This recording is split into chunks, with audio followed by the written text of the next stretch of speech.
nom de Jésus, plus grand que tous les noms. C'est le plus grand nom. Alpha, Oméga, Alpha, Oméga. Le nom de Jésus. le nom de Jésus, Merveilleux nom. le roi des rois. Aucun nom n'est comme le sien. Le nom de Jésus, Jésus. plus grand que tous les noms. Alpha, Oméga. Aucun nom n'est comme le sien. Et tout le monde dit Jésus. J'invoque le nom de Jésus, proclame le nom de Jésus, oh Jésus, Jésus, Jésus, Jésus, Jésus, Jésus, Jésus, Jésus, oh Jésus, Jésus, Jésus, Jésus, Jésus, Jésus, Jésus, oh Jésus. Brinda sorobara la glorianda brada sata raba brada glorianda bro. Reda brada glorianda baba sokata la babrus. Au nom puissant de Jésus. Merci Seigneur notre Dieu. Père céleste, que ton nom soit béni. Accorde-moi la grâce, l'onction de parler fidèlement de toi. Dispose nos cœurs afin de recevoir favorablement ta parole. Transforme nos vies par ta parole. Au nom de Jésus. Amen. Quelqu'un donne un bon?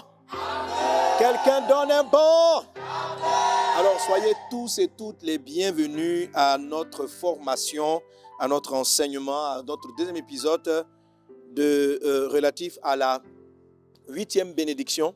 Amen. Qui est une bénédiction merveilleuse, enfin comme les autres. Mais là, vraiment, on est vraiment dans le mode de l'expansion, de la conquête. On est vraiment béni ici pour conquérir. Et ce qu'il faut conquérir ici, c'est le cœur des hommes. Amener le cœur des hommes à s'incliner afin de faire la volonté de Dieu. Ce n'est pas quelque chose d'automatique. La Bible dit la faveur de Dieu était sur Joseph et Dieu a incliné. Comment cette faveur-là se manifeste? Il y a des personnes qui ont la faveur de Dieu dans leur vie, mais le cœur des personnes ne sont pas inclinés forcément en leur faveur. Il suffit plutôt des adversités, des adversaires que de la crainte. Amen. Alors, cette bénédiction est citée donc en Deutéronome chapitre 28, verset 10. La Bible dit « Tous les peuples verront que tu es appelé de l'Éternel et ils te craindront. » On a vu que le mot « craindre » ici, c'est le mot « respecter »,« honorer »,« aimer »,« apprécier ». C'est le mot aussi traumatisant pour les cas des démons et des ennemis. Lorsque Dieu approuve le voie d'un homme, il dispose tout en sa faveur, y compris ses ennemis. Donc cette crainte qui va remplir tous les peuples va s'accomplir précisément lorsque l'Église, les chrétiens vont rentrer dans la dimension de l'épouse. Amen. Alors, le déclencheur de cette bénédiction se trouve même dans ce verset. Dieu dit, tous les peuples verront quoi? Que tu as appelé. Amen. Alors, appeler du nom de l'Éternel, c'est simple. C'est comme si on vient, on m'appelle, moi, je suis appelé Sanogo. Tu es appelé par ton nom de famille. Amen. Donc, lorsque quelqu'un accomplit des exploits, lorsque quelqu'un a réalisé de grandes choses, son nom ouvre des portes. Lorsque quelqu'un est devenu un roi, est devenu un chef, son nom ouvre des portes. Mais ce qu'il a élevé peut disparaître. Cela va faire perdre de la valeur à son nom et son nom même peut se transformer en source de problèmes et en occasion de blocage. OK? Qu'est-ce qui amène un homme ou une personne à être appelé d'un nom en particulier? Nous sommes appelés d'un nom. On est nommé systématiquement d'un nom parce qu'on est l'enfant d'eux. Je suis fils de Sanogo. C'est la raison pour laquelle on m'appelle Sanogo. Amen. OK? Mais ce nom-là est limité aux aventures ou à l'expérience ou à ce qui peut arriver à mon père. OK? Et puis, on est appelé donc parce qu'on descend d'eux, mais on est aussi appelé parce qu'on a épousé quelqu'un qui s'appelait. C'est vrai qu'aujourd'hui, cette tendance-là est en train de disparaître en Occident. Maintenant, quand vous mariez, ce n'est pas systématique. La femme ne prend plus, au Canada, aux États-Unis, en Europe, ne prend plus systématiquement le nom du conjoint. On lui conseille même de conserver son nom de jeune fille, ce qui est contraire à la parole de Dieu. Dans la parole de Dieu, lorsque vous lisez les généalogies, on citait le nom de l'homme et toute la famille était inclue sous lui. Et c'est à dessein que Dieu faisait cela. Mais l'ennemi, en ces temps de l'enfant, est en train de combattre l'arme ultime de Dieu qu'on appelle la dimension de l'épouse. Alors, il est en train de faire en sorte que chacun veut avoir son identité. Or, il est important pour nous de nous cacher sous le nom de Jésus afin que ce nom-là puisse opérer. La Bible dit que c'est au nom de Jésus que tous les genoux fléchissent dans le ciel, sur la terre et sous la terre. Ce n'est pas au nom de Sanogo. Ce n'est pas, les genoux ne vont pas fléchir au nom du président de la République de Côte d'Ivoire. Le président de la République de la Côte d'Ivoire, son nom invoqué sur toi va t'ouvrir certaines portes, mais ne t'ouvrira pas toutes les portes. Par contre, le nom de Jésus fait fléchir les genoux dans les cieux, sur la terre et sous la terre. Et c'est de ce nom-là que je parle. Amen. Alors, tu as accès à ce nom, soit parce que tu es fils, ou tu as accès à ce nom, ou parce que tu es son épouse. Amen. Nous sommes en train d'entrer dans la dimension de l'épouse. Et finir l'épisode précédent, je vous ai posé la question. Le nom d'une personne qui est puissante, elle ouvre plus de portes au fils ou à l'épouse. Et vous avez tous dit à l'épouse. Et c'est vrai. Amen. À l'épouse. Alléluia. Voilà. Le fils du chef de l'État ne peut pas s'asseoir, ne peut pas monter dans la voiture du toit ouvrant et puis commencer à saluer la population. La femme peut le faire parce qu'elle est Madame Tan. L'épouse d'un roi va utiliser son avion privé, par exemple. Le fils doit demander beaucoup de permission. Une sœur m'a rendu le témoignage, j'en ai parlé dans un des cultes, que comment une femme est venue l'aborder pour lui, a dit, mais est-ce que tu n'as pas besoin d'un document? Elle dit, quel document? Et elle en avait effectivement besoin. Et la dame dit, bon, ne t'inquiète pas, c'est déjà géré. Elle ne connaissait pas bien cette dame-là. Or, elle était l'épouse de ce grand directeur qui donnait ce papier rare. Elle n'était pas la directrice, mais elle était la femme du directeur. Et elle a parlé à son mari, qui a appelé les employés. Et les employés aussi ont tardé avant de lui remettre le document. Soit ils n'ont pas eu la sœur et puis ça tournait un peu. Et elle appelle sa copine. Elle dit, est-ce que tu as reçu ton document? Elle dit, non, pas encore, ils m'ont juste appelé. Elle dit, quand elle a fini, elle dit, ils ne t'ont pas encore donné? Attends un peu. Et puis, elle raccroche. Ah, la seconde, les minutes qui ont suivi, on l'appelait en même temps. Oui, madame, excusez-nous. Elle dit, bon, je prends rendez-vous quand? On dit, non, venez tout de suite, quand vous êtes prêts. Et les gens se sont alignés. Ils lui ont donné le papier qu'elle attendait. Vous voyez ça? Pourquoi toute cette administration-là s'est mise en branle-bas? Parce que la femme du boss a demandé. Le fait qu'elle porte le nom en tant qu'épouse fait qu'elle ne dirige pas la structure, mais quand même, elle en profite au maximum, mieux que les fils. Le fils du chef, pour sortir même dans la voiture, il ne va pas dire au chauffeur, lève-toi, accompagne-moi. Il va dire, papa dit ou maman dit. Mais la femme peut venir dire, monsieur, s'il vous plaît, prends-moi, amène-moi ici. Fais telle course. Pourquoi? Parce qu'elle est l'épouse. Est-ce qu'on est ensemble? Amen. Donc, la dimension de l'épouse, Dieu, elle est très importante dans l'ouverture des cœurs. Et le fait que tu t'approches du nom de Jésus en tant qu'épouse va faire une grande différence. Quand tu viens, tu chasses un démon au nom de Jésus en tant que fils, ça sera différent de quand tu chasses un démon au nom de Jésus en tant qu'épouse. Le nom de Jésus invoqué dans la bouche des fils n'aura pas le même pouvoir que le nom de Jésus invoqué dans la bouche des chrétiens qui ont atteint la dimension de l'épouse. Est-ce qu'on est ensemble? Amen. Alléluia. Amen. Alléluia. Les cœurs qui s'inclinent n'auront pas les mêmes effets dans la bouche sur le nom des fils que sur le nom de ceux qui sont appelés en tant qu'épouse. Et ça, c'est vraiment important. Alors, qu'est-ce qui fait la différence entre l'approche du fils? C'est pourquoi je vous ai dit, la dimension de l'épouse, l'onction qui va venir est une affaire de pensée. C'est une affaire de raisonnement. Qu'est-ce que tu vois dans ton esprit? Te vois-tu comme fils de Dieu ou te vois-tu comme épouse de Christ? Et quand on se voit comme épouse, il y a des choses qu'on fait, dont on a parlé par exemple à la bénédiction précédente.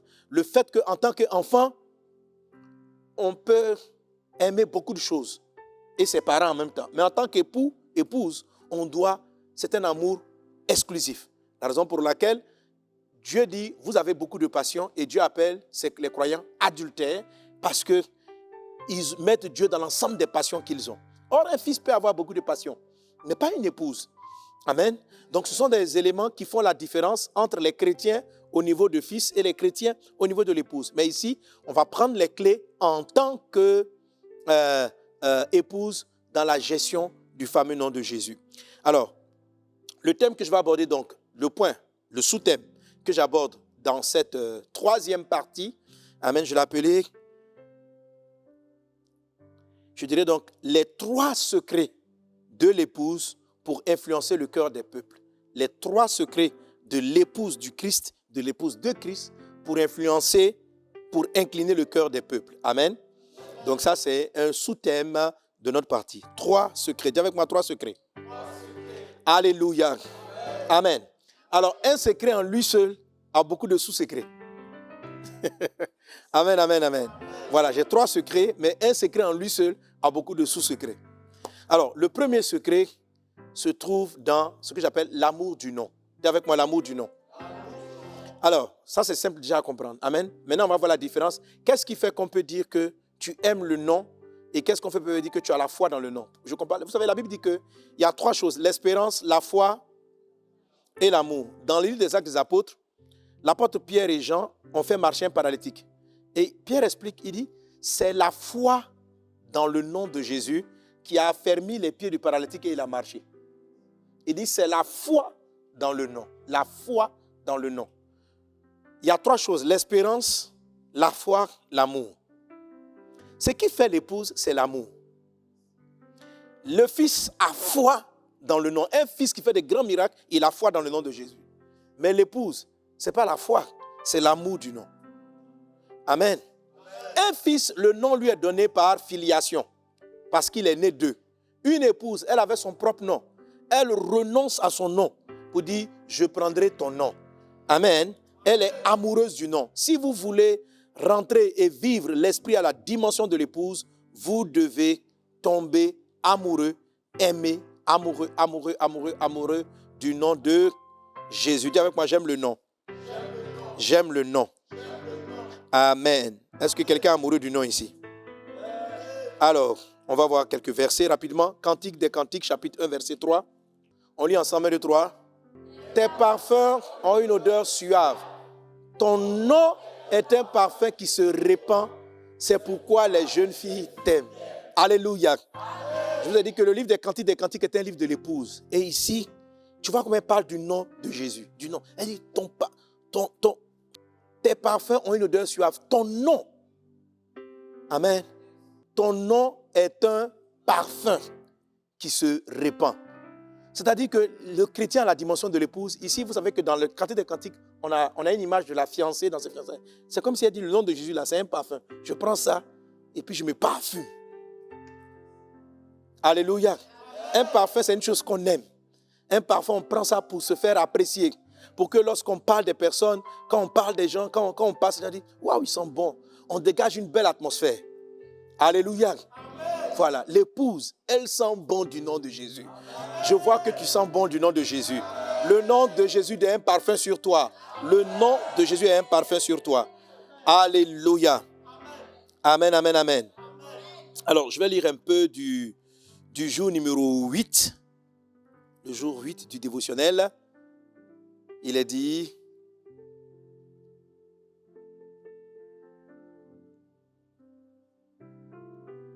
Juge chapitre 13, verset 18. L'ange de l'Éternel répondit, pourquoi demandes-tu mon nom? Il est... Je ne vous entends pas. Il est... merveilleux. Le nom de Jésus est merveilleux. C'est un nom qui est merveilleux. Amen. La bénédiction numéro 8 dit que les hommes te seront favorables parce que tu es appelé du nom de l'Éternel. Et ce nom de la nouvelle alliance, c'est Jésus. Mais à Jean 1,12, mais à tous ceux qui l'ont reçu et qui croient en son nom, elle a donné le pouvoir de devenir enfant de Dieu. Amen. Maintenant, je vais te dire ceci. À ceux qui aiment, pas simplement qui croient dans le nom, mais à ceux qui aiment le nom a donné le pouvoir de devenir épouse de Christ. Alléluia. Tu ne dois pas seulement recevoir la parole de Dieu, tu dois aussi croire dans le nom pour libérer la puissance des enfants de Dieu. Qu'au travers des différents passages bibliques, ta foi dans le nom s'accroisse. Ici, je parlais de la foi dans le nom. Amen. Ta foi dans le nom s'accroisse afin de libérer la puissance de ce merveilleux nom. Alléluia.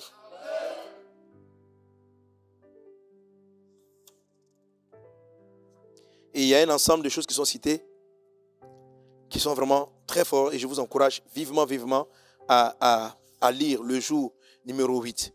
Amen. Alors, à cause du temps, je voulais faire la lecture, mais je vais m'arrêter là. Je vais te conseiller vraiment de le faire. Amen. Dis avec moi, quel beau nom. Alors, comment se manifeste l'amour dans le nom? Comment le nom va devenir un parfum? Donc, c'est là les sous-étapes du premier secret de l'épouse. Le secret de l'épouse, en fait, c'est la gestion du nom de Jésus. C'est la gestion du nom. Tout se trouve dans le nom. Le nom avec lequel tu te parfumes. Donc, c'est un nom qui est merveilleux, avec lequel tu te parfumes. Comment utiliser ce nom pour qu'il soit puissant et incline le cœur des hommes? La première des choses se trouve, je veux dire, c'est se faire connaître. Amen. Dis avec moi, se faire connaître. Alors, on va prendre Matthieu chapitre 7, verset 21. Matthieu 7, 21. On y va, on lit ensemble. Ceux qui me disent, Seigneur, Seigneur, n'entreront pas tous dans le royaume des cieux, mais seulement ceux qui font la volonté de mon Père qui est dans les cieux. Plusieurs me diront en ce jour-là, Seigneur, Seigneur, n'avons-nous pas prophétisé par ton nom? N'avons-nous pas chassé des démons par ton nom? Et n'avons-nous pas fait beaucoup de miracles par ton nom? Amen. On continue.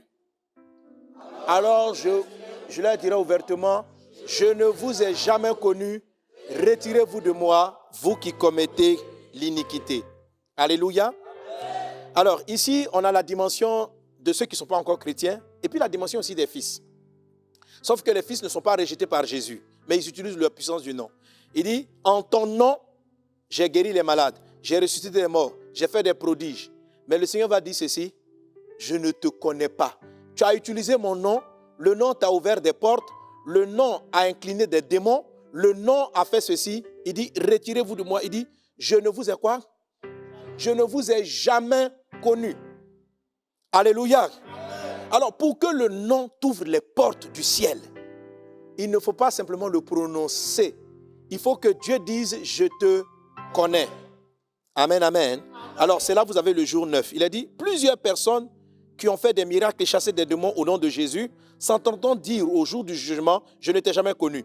C'est une chose que de prétendre connaître Jésus, et c'est une autre que d'être connu par lui. Amen. Certains sont conscients de la puissance du nom de Jésus et l'utilisent sans avoir jamais rencontré Jésus. Jésus ne les connaît pas.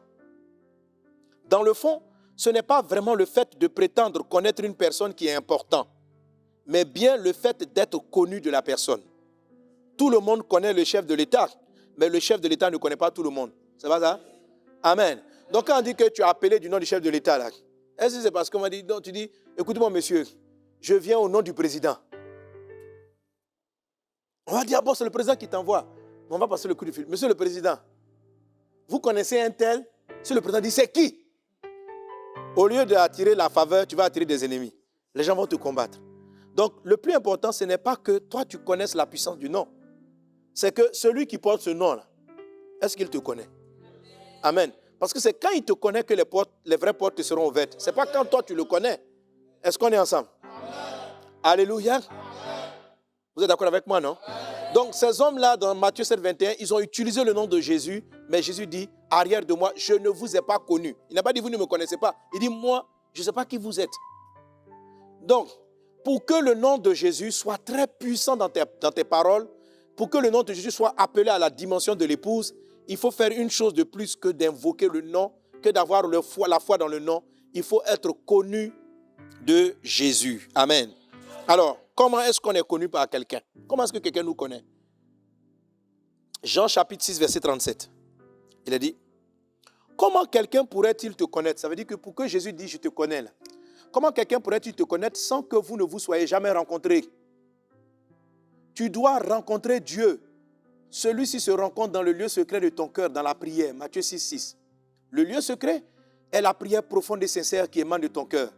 La première rencontre qui amène Dieu à te connaître se passe au moment de ta conversion à Christ.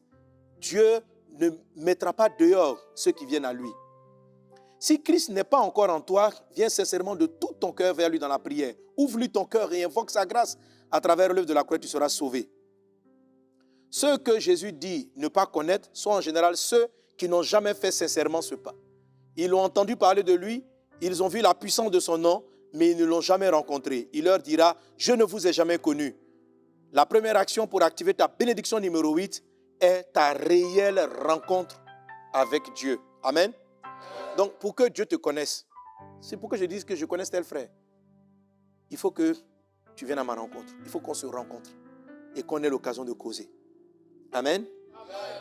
Deuxième chose qui va faire que Dieu va te connaître. Rencontrer souvent le Seigneur dans le lieu secret. Il ne faut pas le rencontrer une fois, il faut le rencontrer régulièrement. Matthieu 6,6. Jésus dira qu'il n'a jamais connu ceux qui n'ont pas de communion avec lui. En effet, comment peux-tu connaître une personne que tu rencontres de façon irrégulière? Il y a en effet des personnes qui, après leur conversion, désertent la présence de Dieu. Elles veulent la puissance sans qu'elles-mêmes prennent le temps de se présenter devant le Christ. Elles veulent servir Jésus sans le connaître. Comment peux-tu servir une personne sans la connaître? Jésus dira à ces personnes, je ne vous ai jamais connu. Est-ce qu'on est ensemble? Alléluia. Donc, pour que Jésus dise, je te connais, il faut le rencontrer souvent. Et ayez une vie régulière de prière.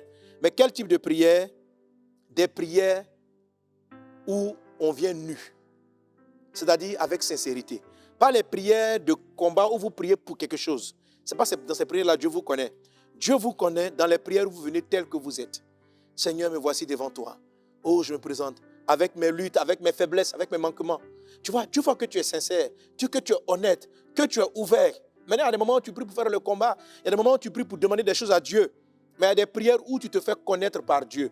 Où Dieu connaît tes luttes. Tu es nu devant lui. Amen. Adam et Ève étaient nus devant Dieu. Alléluia. Voilà. La différence entre les fils et l'époux, c'est que l'époux, là, il connaît sa femme. Ils se connaissent. Donc, fais-toi connaître par Dieu. Dis à un voisin, fais-toi connaître. Jésus ne mettra pas dehors celui qui vient à lui. Amen. Amen, amen. Et je vous ai expliqué, c'est ça l'histoire de Marie, la sœur de Marthe et de Lazare. Lorsque Jésus commence à prêcher, on voit que cette femme-là a l'habitude, en tout cas dans le livre de Luc chapitre 10, de se mettre à ses pieds et de boire sa parole. Et la première rencontre qu'elle a eue avec Jésus, Luc chapitre 7, elle est venue, elle a exposé sa vie. Elle ne s'est pas confessée en tant que telle, mais on savait qu'elle était pécheresse. Elle est venue, elle s'est humiliée devant lui. Elle ne s'est pas parue saine, la pure, mais elle est venue. Et Jésus lui a dit, tes nombreux péchés t'ont été pardonnés. Elle est venue telle qu'elle était. C'est ce que tu dois faire.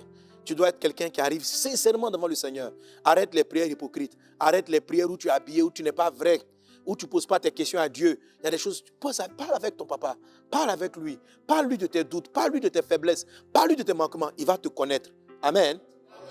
Amen, amen, amen. Quelqu'un a envie de me dire, il dit, mais Dieu sait tout, non? Il y en a qui prient comme ça. Il dit, mais Dieu sait tout. Est-ce qu'il a besoin que je lui expose? Dieu a besoin qu'on lui expose. Ce matin, même en priant, Dieu me disait, il dit, mon fils, je travaille avec des rapports. Parce que j'étais en train de penser aux rapports que doivent me faire les églises. Il dit, moi-même, je travaille avec des rapports. Et l'Esprit m'a rappelé l'histoire de Genèse, de Sodome et Gomorrhe. Dieu dit à Abraham, il dit, je viens voir moi-même mes yeux à Sodome pour voir si ce qu'on m'a dit est vrai. Vous avez déjà lu ce passage, non? Je dis, mais Dieu, qui t'a dit quoi? Est-ce que toi-même tes yeux ne sont pas sur toute la terre? Est-ce que tu ne vois pas comment ils vivent? Pourquoi tu descends venir vérifier? Et l'Esprit m'a dit, il dit, je prends des rapports. C'est vrai que je suis omniscient. C'est vrai que je suis omnipotent. C'est vrai que je sais toutes choses. Mais malgré ça, j'attends des rapports. Et il y a des moments où même je descends pour venir voir. Amen. La Bible dit que l'ange de Dieu, l'ange des enfants, se tient devant la face de Dieu. Il fait les rapports par rapport aux enfants. Sinon, Dieu même voit que quelqu'un est en train de maltraiter quelque part les enfants. Et Dieu, mais il a besoin de rapports. Amen. Amen. Amen. Donc, il ne faut pas que Dieu, on lui rapporte seulement sur toi. Il faut le laisser lui-même. Amen. Pas que quelqu'un dise, lui là, c'est un bon chrétien. Lui là, c'est... Non. Toi-même, viens devant Dieu, viens à sa rencontre. Présente-toi humblement devant lui. Parle avec lui, présente-toi à lui. Arrête de faire des prières par délégation. Il y a des moments où Dieu vient, il veut te rencontrer personnellement. Et crée dans tes moments de prière des zones où il te rencontre personnellement. Alléluia. Alléluia. Amen. Gloire à Jésus. Amen. Deuxième chose pour aimer le nom de Jésus. Ce qui fait que l'amour du nom de Jésus, c'est ce que faisait Marie. Elle se jetait à ses pieds. On a vu dans le livre de Jean chapitre 11, ou de Jean chapitre 12, pardon, lorsque Jésus allait ressusciter Lazare, Marthe est venue voir Jésus et elle s'est tenue debout. Elle a dit, Seigneur, si tu étais ici, mon frère ne serait pas mort. Mais elle n'a pas ému Jésus. Jésus avait l'intention de guérir et de ressusciter Lazare. Il avait l'intention de ressusciter Lazare, mais il n'a pas pu ressusciter à cause de l'approche. Marthe est venue vers Jésus comme une fille de Dieu. Mais Marie est venue dans la dimension de l'épouse. Elle s'est jetée à ses pieds. Avant de lui dire, si tu étais ici. Et dès qu'elle a commencé à pleurer, Jésus a été ému. Et Jésus a dit, où l'avez-vous mis? Donc elle a déclenché une plus grande puissance de la part de Jésus parce qu'elle avait l'attitude de l'épouse. Alléluia. Amen. Alléluia. Amen. Alors, tu sais, la Bible dit ceci, lorsque Dieu approuve les voies d'un homme, il dispose tout en sa faveur. Se jeter aux pieds du Seigneur, c'est un grand secret. J'en ai parlé à l'épisode précédent. C'est un grand secret. Être aux pieds du Seigneur. Pour que Dieu te connaisse, il faut que tu saches te jeter à ses pieds. Jeter à ses pieds, suis-moi très bien, c'est une expression qui est traduite par pipto. Dis avec moi pipto. Pipto. Alors dans la Bible, il y a plusieurs expressions grecques qu'on traduit par se prosterner. Amen. Chachal, nafal dans l'hébreu et puis pipto dans le grec. Alors, nafal, ce n'est pas se mettre à genoux, c'est se coucher, c'est s'abaisser. Ça, c'est le mot hébreu. Dans le grec, pour le Nouveau Testament, c'est le mot pipto. Dis avec moi pipto. Marie piptoait Jésus. C'est ça sa différence. Amen. Elle s'abaissait devant lui. Alors, le mot pipto est d'abord utilisé, on le voit dans le Nouveau Testament, je crois que la première fois même, c'est Satan qui l'utilise. Satan dit à Jésus, si tu me pipto, je te donnerai toutes les richesses de la terre. Les richesses de la terre, là, on a lu, j'ai cité précédemment que la Bible dit que le monde entier, 1 Jean chapitre 5, est sous la puissance du malin. Et Satan dit à Jésus, si tu te prosternes devant moi, et le mot prosterner ici c'est le mot pipto, si tu me pipto et que tu m'adores, je te donnerai toutes les richesses de la terre. Autrement dit, je vais incliner le cœur des hommes, je vais incliner le cœur des rois en ta faveur. C'est ce que utilisent les sorciers, les personnes occultes haut placées, les gens qui dirigent les pays. Ils vont piptoer Satan et Satan incline le cœur de la population qui vote pour eux. Il incline le cœur des directeurs qui leur ouvrent des portes. Donc, c'est cette méthode-là que les gens de ce monde utilisent pour incliner le cœur des personnes en leur faveur. Une dame m'a raconté comment un monsieur est parti les voir pour demander à la banque de lui faire un prêt. Et ces dames-là, elles n'ont pas voulu parce que ces dossiers n'étaient pas corrects. Le monsieur est parti, on ne sait pas quel type d'incantation il faisait, mais tu sens qu'il est un adorateur de Satan. Elle dit la nuit, elles ont commencé à être tourmentées. Une voix venue lui dire, donnez-lui l'argent, donnez-lui le prêt. Et le lendemain, quand elles se sont retrouvées au boulot, il y a une d'entre elles qui a commencé à dire, le monsieur, on n'a qu'à lui donner son prêt, on n'a qu'à lui faire son prêt. Et celle qui était chrétienne a dit, non, on n'est pas lucide. Et qu'elles ont pris, elles se sont ouvertes. Satan parle à des personnes. Quand vous voyez des gens qui sont assis, qui règnent, à qui les banques font tous les prêts, ce n'est pas simple. Les cœurs des dirigeants s'inclinent. Ce n'est pas forcément parce qu'ils sont des amis. Vous voyez des gens, ils vont casser des canaries à des carrefours. Et quand ils arrivent, ils rencontrent le directeur. Le directeur est là, il enlève tout. Je lui donne tes marchés. Les gens prennent les marchés par le fétichisme. Les gens prennent les marchés, ils inclinent le cœur des hommes par le fétichisme. Qu'est-ce qu'ils font? Ils vont pipto Satan. Ils vont pipto Satan. Ils s'abaissent devant lui. Satan peut leur dire, allez à des carrefours, mettez-vous nus. Pipto, ça veut dire s'abaisser. Pipto, ça ne veut pas dire simplement se prosterner, ça veut dire s'abaisser. Autrement dit, ça veut dire s'humilier. C'est ce que Marie faisait. Quand Marie arrivait, elle se jetait aux pieds de Jésus. Elle ne se prosternait pas. Elle se jetait, elle s'humiliait, elle pipto Jésus. Et Jésus lui a donné, et ça a touché le cœur de Dieu. Et Dieu a ressuscité son frère. Alléluia. Amen. Amen. Voilà. Alors, les hommes veulent la puissance du nom de Jésus, mais quand le nom de Jésus est invoqué, ils ne sont pas en admiration au point de s'abaisser. La Bible dit au nom de Jésus, tout genou fléchira. À la limite, quelques chrétiens ont fait un peu le malin, on plie un peu 2-3 genoux là, mais on n'est pas... C'est-à-dire, on ne révère pas au point de s'abaisser. Si dès qu'on dit Jésus, c'est-à-dire que tout ce qui avait de la valeur pour toi, c'est-à-dire que tout ce qui était beau pour toi n'est plus beau.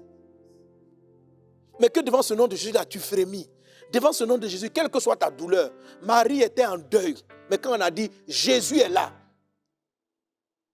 la Bible dit, dès qu'elle a appris que le maître était là, elle s'est levée. Elle est partie le trouver là où sa soeur l'avait laissé et elle s'est jetée à ses pieds. Elle avait des questions qu'elle posait à Jésus. Elle ne comprenait pas pourquoi ils avaient informé Jésus de la maladie de Lazare et Jésus n'a pas pris le temps de se déplacer à temps. Et Lazare était mort. Donc elle a dit, si tu veux, c'était ici. Mais avant de lui dire, si tu le usses, elle s'est jetée à ses pieds. Elle a pipto. Aimer le nom de Jésus, ce n'est pas faire comme Marthe. Ce n'est pas s'asseoir. Marthe se tenait devant Jésus, puis ils ont commencé à causer. Mais Marie, elle s'est jetée à ses pieds. La différence entre les chrétiens à la dimension de fils et les chrétiens à la dimension de l'épouse, c'est que les autres, ils pipto le nom de Jésus. Ils pipto le nom de Jésus. Quand on dit Jésus, ils sont couchés par terre. J'ai remarqué les chefs d'État, ils donnent beaucoup plus de pouvoir, non pas à ceux qui sont les plus compétents, mais souvent à ceux qu'ils sentent les plus humbles, les plus soumis, les personnes qui s'abaissent le plus. Tu veux porter le grand nom de Jésus, abaisse-toi, descends devant ce nom. Pour le nom de Jésus, sois prêt à aller dans des endroits même avilissants pour parler de son nom. Tellement tu es amoureux du nom de Jésus. Tellement tu veux que son nom soit élevé. Tu vas voir que, amen, la façon dont le nom de Jésus sera invoqué sur toi sera différente de ceux des fils. Quand toi tu iras au nom de Jésus, le ciel va s'ouvrir, les cœurs vont s'ouvrir parce que Dieu approuve tes voix. Amen, amen, amen. Comment on aime le nom de Jésus? Il faut s'identifier par ce nom. S'identifier par ce nom. Amen. Alléluia. Amen. Ça, c'est très important. Matthieu chapitre 1, verset 20. Comme il y pensait, voici un ange du Seigneur lui apparut en disant, Joseph, fils de David, ne crains pas de prendre avec toi Marie, ta femme, car l'enfant qu'elle a conçu vient du Saint-Esprit. Vient du Seigneur. 2 Chroniques chapitre 7, verset 14. 2 Chroniques 7, 14. On lit ensemble 1, 2, 3. Si mon peuple sur qui est invoqué mon nom s'humilie, prie et cherche ma face, et s'il se détourne de ses mauvaises voies, je l'exaucerai des cieux, je lui pardonnerai son péché. Amen. Et je guérirai son pays. Si mon peuple sur qui est invoqué mon nom, c'est-à-dire sur qui on appelle mon nom, s'humilie, prie et cherche ma face. Donc vous voyez, le fait que le nom soit appelé sur toi n'est pas... C'est puissant. Mais il y a la notion de s'humilier. Amen. Se rabaisser. S'humilier de lui-même. Et cherche ma face. Je vais le guérir. Je vais guérir le pays, etc. Alors de quoi je suis en train de parler à ce point-là? S'identifier par ce nom, c'est-à-dire que quand vous vous présentez, quand vous parlez de Dieu de vous, présentez-vous vraiment au nom de Jésus. Alors, qu'est-ce que je veux vous la dire par là? Vous voyez, je vois souvent les chrétiens se présentant, ne pas se présenter par rapport à la mentalité du royaume, mais se présenter, ils vont dire, moi je suis ivoirien, moi je suis BT, moi je suis français, moi je suis tant. Donc, leur statut terrestre est mis un peu plus en avant que leur statut en Christ. Ok? Le texte ici, mon peuple, celui qui est invoqué mon nom, tu es fiancé à Jésus-Christ. Pourquoi j'ai lu Matthieu chapitre 1, verset 20? Parce que Joseph était fiancé avec Marie. Mais Dieu dit, déjà dans les fiançailles, prends Marie ta femme. Le texte dit ta femme. Amen. C'est-à-dire, déjà même dans les fiançailles, elle devait savoir qu'elle appartenait à Jésus. Qu'elle devait appartenir, à Joseph dans ce cas-ci. Pour le moment, nous sommes dans l'étape des fiançailles. Je vous ai expliqué la dernière fois les différentes étapes du mariage juif qui sont celles-là qui amènent au mariage. Dans ta tête, il faut t'identifier à Jésus. Il faut quitter dans ta tête vraiment ta vie terrestre. Amen. Quand tu arrives, tu vois les frères en Christ. Considère-toi que ce sont tes frères. Il ne faut pas dire nous les Ivoiriens, nous les ceci. Quand tu dis nous les là, c'est comme si le nom ivoirien est invoqué sur toi. Non, que le nom de Jésus soit invoqué sur toi. Nous les fils de Dieu, nous les fils de Dieu. Quelqu'un qui parle comme ça, c'est quelqu'un qui est amoureux. Alléluia. Bété, Djoula, Baoulé, Ivoirien, Français, tout ça c'est ta vieille nature. Donc tu as changé de nature. Identifie-toi, appelle-toi de ce nom. Est-ce qu'on est ensemble? Amen. Voilà, ne t'identifie pas comme un Français. tu as été marié, tu as été payé, tu as été doté. Dès cet instant, considère que dans ton esprit, tu es déjà Madame Tan. Tu es déjà l'épouse de Christ dans ton esprit. Amen. Voilà, dans ton esprit. Tu vas voir que dans ton esprit, c'est comme si tu es tellement amoureuse. On sait que demain, tu seras appelée, on peut t'appeler mademoiselle, mais toi-même, déjà même dans ta tête, voilà, tu es consacré à quelqu'un, que cela soit ton partage au nom de Jésus. Alléluia. Gloire à Dieu. Amen. Et la dernière chose qui fait que tu aimes le nom, c'est que tu le sanctifies. Luc chapitre 11, verset 2. La Bible dit que ton nom soit sanctifié. Amen. Alors, ce qui fait que tu aimes le nom de Jésus, c'est que tu le sanctifies. C'est-à-dire que tu le tiens en grand respect. Tu as beaucoup de respect pour ce nom. Tu ne gâtes pas le nom de Jésus. Alléluia. Respectez le nom de Jésus. Honorez le nom de Jésus. Et vous allez voir. C'est-à-dire que quand on parle de Jésus, sois au garde à vous. Toutes les choses sur lesquelles le nom de Jésus est invoqué, tiens-le en grand respect. Partout où on parle de Jésus, tiens en respect. Toi-même, sois humble devant le nom de Jésus. Il y a beaucoup d'autres aspects que je développe ici. Lis ce passage, lis ce livre, il y a beaucoup de points. Là, c'est juste des manières dont tu parles. C'est une chose que je t'explique. Amen. Comment tu aimes le nom de Jésus. La différence, c'est que, tu te fais connaître par Jésus. Ça, c'est la partie la plus importante. La première partie importante. Faut invoquer le nom de Jésus sur toi. Il faut l'invoquer. Amen. Il ne faut pas simplement dire, je suis fils de Dieu. Non. Reconnais ton identité d'appartenance à Jésus dorénavant. Il faut t'humilier, te coucher devant Jésus. Devant ce nom, il faut t'abaisser. Amen. Il faut tenir ce nom en haute estime.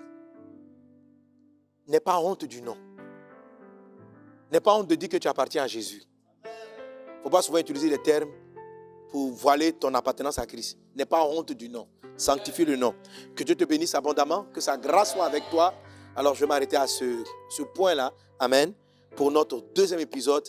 Et puis après, on va toucher cela maintenant, les éléments qu'il te faut pour incliner les cœurs.